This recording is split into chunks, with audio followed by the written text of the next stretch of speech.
Le développement des compétences par et pour le travail d'équipe. Capsule numéro 6. La prise de décision en équipe. A priori, il peut sembler complexe de prendre une décision en équipe. Bien sûr, cela peut soulever d'intenses débats et même provoquer des conflits au sein de l'équipe. Toutefois, la prise de décision collective contient un fort potentiel de créativité et assure une meilleure intégration puisque c'est l'équipe elle-même qui analyse le contexte et choisit la voie à suivre. Selon la situation et le type de décision à prendre, on peut le faire de plusieurs façons. On peut procéder au vote où la majorité l'emporte. On peut former un comité qui analysera la question et décidera pour l'équipe. On peut tenir des discussions qui visent le consensus.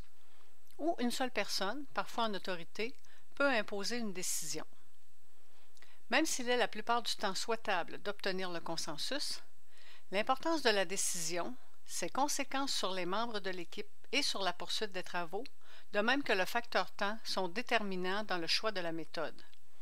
En effet, on comprend que de prendre une décision sur le choix des indicateurs de réussite et la mise en page d'un document de présentation n'exige pas le même niveau de consultation.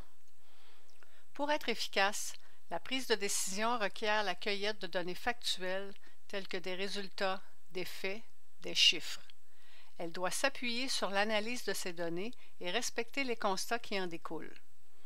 Toutes les personnes qui participent au processus doivent connaître les faits et les enjeux liés à la décision.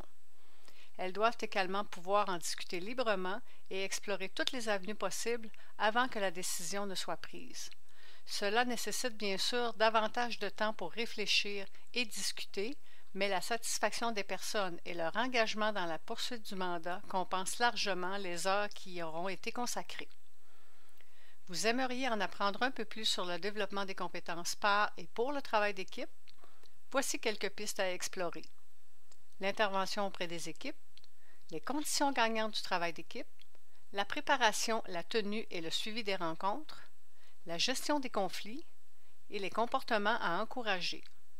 Parce que, comme l'a dit le très célèbre Henry Ford, se réunir est un début, rester ensemble un progrès, mais travailler ensemble est la réussite.